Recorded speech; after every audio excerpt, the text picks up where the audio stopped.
James Peacock has suffered excruciating pain since he lost his hand 6 years ago.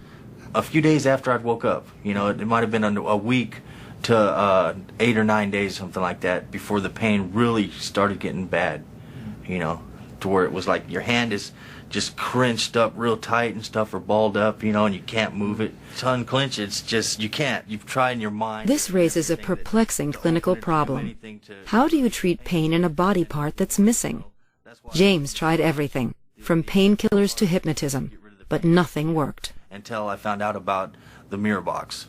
It was then that he came to see Ramachandran. And one answer might be that the brain is sending signals to the arm and trying to clench it, but in you and me, there's messages going back from the muscles of the hand telling you you're clenching too much or too fast, and this damps the command signals, so you can slow down.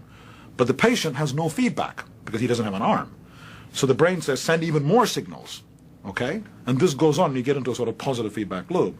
So I said, well, if you give him some other source of feedback, such as visual feedback, maybe that'll trick the brain into thinking that the hand is clenching or unclenching, and maybe you can interrupt this loop.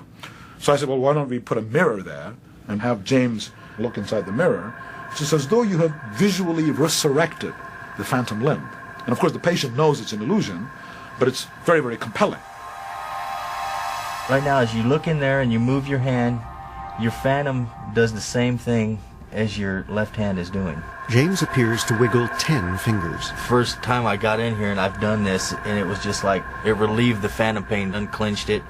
It was just, so intriguing, sometimes it's hard to explain how you felt, Ramachandran believes the mirror box needs to be evaluated with many patients before he can be sure that it really works.